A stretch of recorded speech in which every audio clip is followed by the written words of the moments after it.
Bien-aimés frères et sœurs, vous connaîtrez la vérité et la vérité vous affranchira. Ça, c'est pas moi qui le dis, c'est la Bible qui le dit. Mais moi, je vous dis mieux.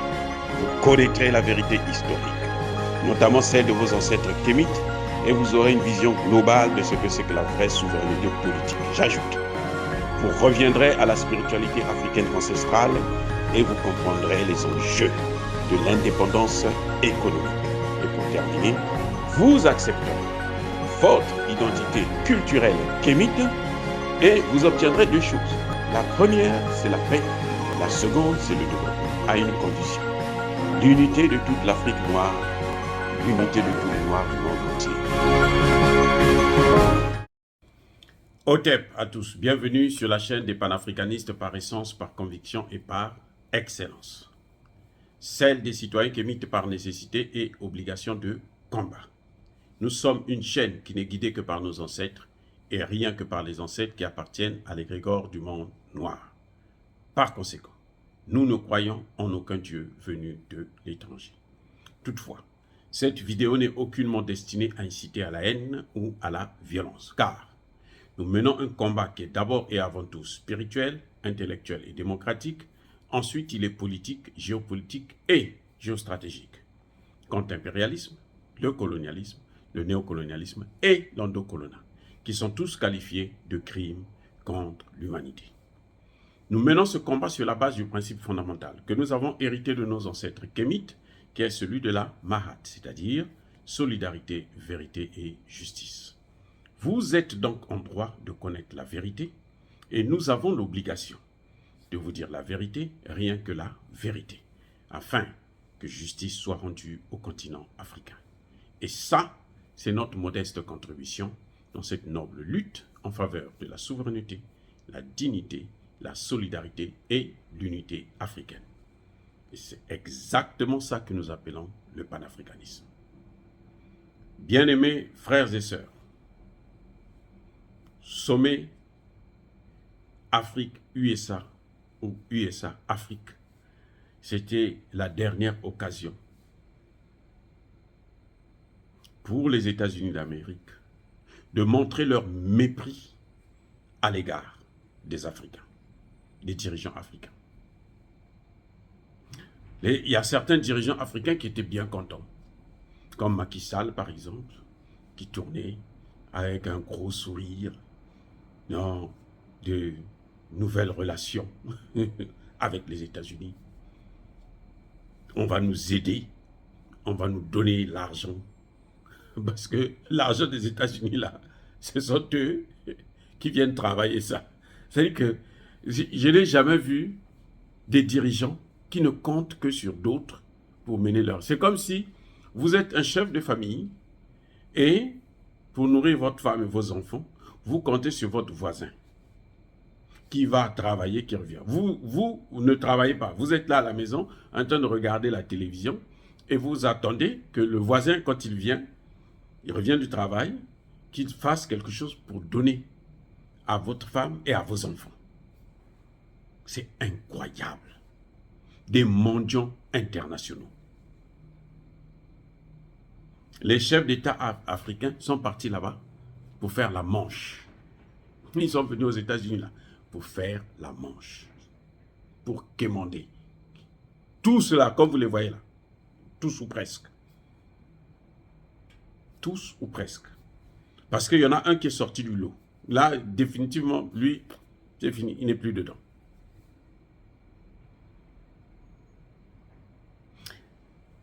Pourquoi je parle de mépris? C'est un mépris. 1. Les chefs d'État africains ont été reçus. Il y en a, je pense, 5 ou 6 seulement qui ont été reçus par Joe Biden. C'est vrai que 49 chefs d'État, ce n'est pas évident de les recevoir, un à un, tête à tête. Mais le vrai problème, c'est que les États-Unis disent à la France, et plutôt à l'Afrique, aux Africains, qu'on va vous donner, ils promettent, hein, ce sommet-là, ça a été le sommet de la promesse. 55 milliards de dollars. Euh, D'abord, ce que j'allais oublier de vous dire, c'est qu'ils n'ont pas fait le bilan de la première rencontre. Hein. Le premier sommet qui avait été organisé par Barack Obama en 2014, ils n'ont pas fait le bilan du tout. On n'en parle pas. Là-bas, à l'époque, Barack Obama avait promis 60 milliards. Avait promis, je dis bien promis. Oh, je vous donnerai 60 milliards. C'est jamais venu. Macky Sall ne sait pas ça. Embalo ne connaît pas ça. Tous ces chefs d'État africains ne connaissent pas ça. Les Sassou qui sont venus, Libériens, le Gabonais, eux ils ne savent pas ça. Non, non, non, non, non. Sassou était là. Hein. Le Gabonais aussi était là. Hein. Au temps de Barack Obama. Mais ils ne savent pas que les promesses de Barack Obama n'avaient pas été tenues. Mais ils sont encore revenus.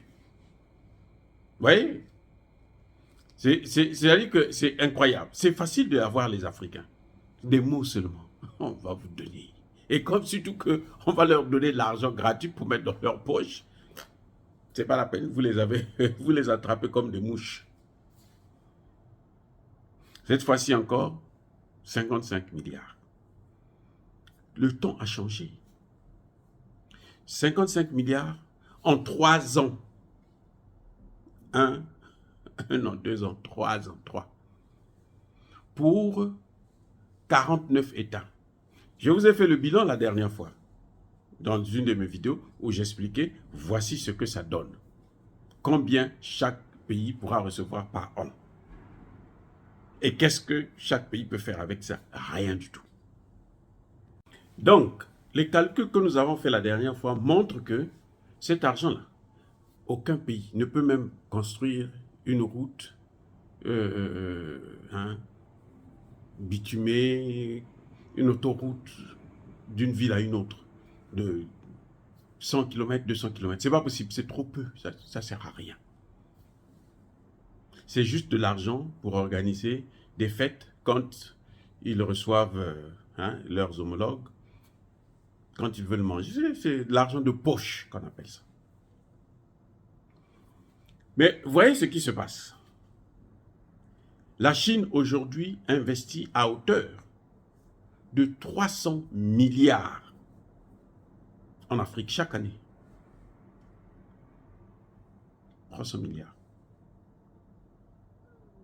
La Russie investit à hauteur de 20 milliards chaque année. Et elle va maintenant aller à 50 milliards. Et je vais vous dire une chose. Quand la Chine rencontre les chefs d'État africains, elle a au moins 60 milliards sur la table. Qui sont là. Bon, l'argent est là. Qu'est-ce qu'on peut faire? Qu'est-ce que vous voulez qu'on fasse avec ça? Sommet à Chine-Afrique, là. C'est comme ça. Au moins 60 milliards qui sont prêts à dépenser. Ce n'est pas des promesses. Ça est là. Il suffit de s'organiser et puis on fait un planning. Quand la Russie rencontre, vous allez voir la Russie l'année prochaine, là, va rencontrer les chefs d'État africains. L'argent est sur la table. Au moins 20 milliards, ça est là. Voilà ce qu'on peut faire. Sans compter les aides, c'est-à-dire que en armement, en céréales, ainsi de suite. Ça est là. Vous savez, la Russie a donné 300 000 tonnes de céréales à l'Afrique et des engrais. Les Européens ont bloqué ça, ils ont pris ça. 300 000 tonnes, gratuitement. Ce n'est pas acheté, non. Alors que ce que les Américains donnent là, c'est un prêt. C'est ce qu'on appelle aide au développement. C'est un prêt, hein? Ce n'est pas de l'argent qui donne cadeau. Non, non, non, c'est un prêt. À taux réduit, certes, mais c'est un prêt. C'est ce que, vous voyez, c'est pour ça que le vieux Biya a dit, l'aide au développement, là, ça ne correspond plus à nos besoins. Donc, il faut arrêter ça. Nous ne voulons plus de ça. Mais il y a quand même des chefs d'État qui continuent à vouloir se faire humilier. Des chefs d'État qui viennent pour le sommet, ils en profitent pour aller au FMI et à la Banque mondiale pour aller tendre la main, quémander de l'argent. Mais c'est le FMI et la Banque mondiale qui sont à l'origine des problèmes de pauvreté que nous avons aujourd'hui. Mais eux, ils continuent quand même à aller les mains comme des... C'est-à-dire que c'est incroyable de raisonner ces chefs d'État.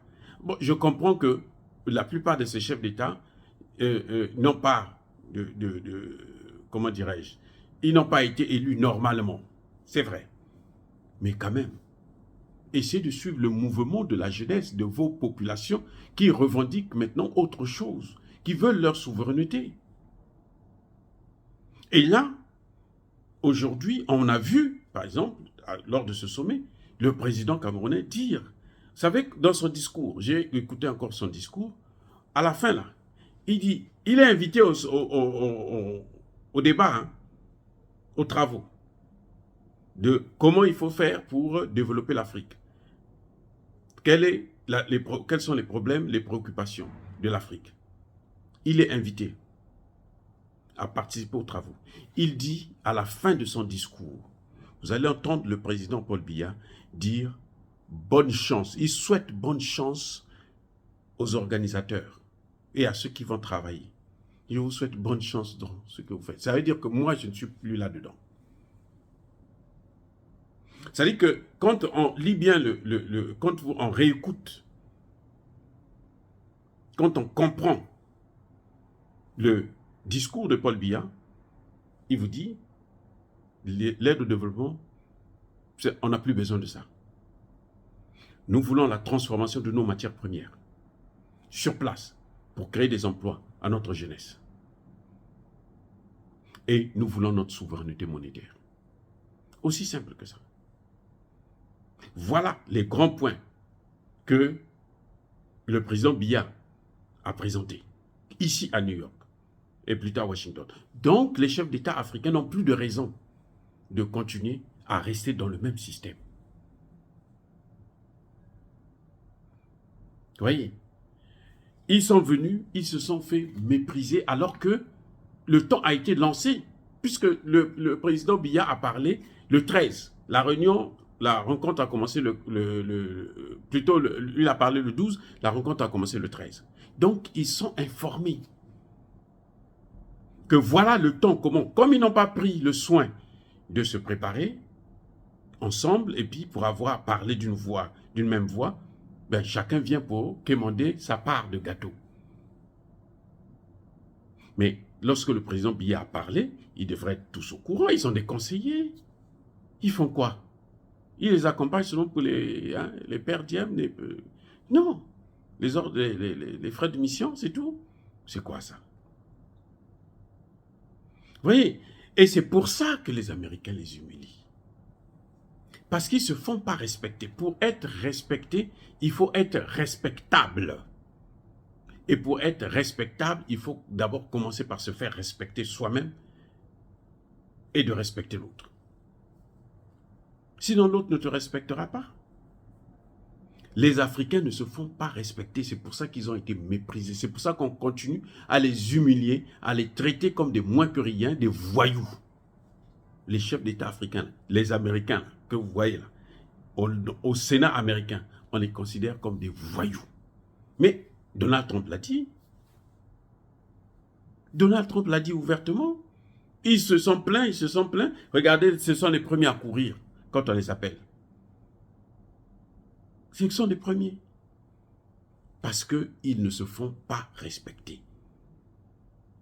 Quand Paul Biya a parlé, si c'était des gens intelligents, ben ce qu'ils auraient dû faire, c'est de prendre un peu du recul, de suivre dans la même lancée, dans la même lignée, pour se faire au moins respecter pour une fois. Mais comme ce n'est pas le cas, eh bien voilà, ils se sont fait humilier encore, on les a méprisés, on leur a fait des promesses. Ils ont tous retourné la bredouille avec de simples promesses qui ne vont pas être respectées. Comment voulez-vous que l'Amérique vous êtes à vous développer, sachant que si vous développez, elle ne sera plus une puissance. C'est-à-dire qu'il faut vraiment déraisonner. L'Amérique va investir en Afrique pour que l'Afrique se développe. Mais si l'Afrique se développe là, l'Afrique transforme les matières premières chez elle. Est-ce que l'Amérique aura encore ces matières premières pour amener chez elle, pour transformer et puis créer des emplois pour sa population? C'est pas possible. Soyons réalistes, regardez un peu les faits. C'est normal qu'on nous méprise. On s'est fait humilier encore une fois de plus. Oh, bien-aimés frères et sœurs, dire cela c'est inciter à la haine ou à la violence? Non. Il y a ma colère, il y a ma limpe. Soyez bénis, je persiste et je signe par le Dieu des Kémites. Et que ceux qui persécutent le continent africain, les Africains et notamment les panafricanistes, tous ceux qui nous pillent, tous ceux qui nous déstabilisent, ceux qui déstabilisent nos pays, qu'ils soient foudroyés, neutralisés, maudits par le Dieu des Kémites et par nos ancêtres angélisés. J'ai dit, bien entendu, j'assume.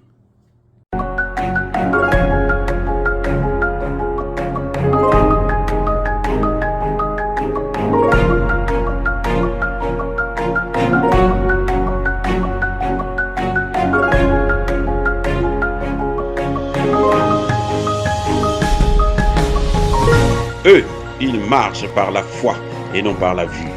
Mais moi, je vous conseille vivement de marcher par la connaissance scientifique et historique, notamment celle de nos ancêtres kémites, par les 5 sens et par l'intelligence. À vous, à Pierre.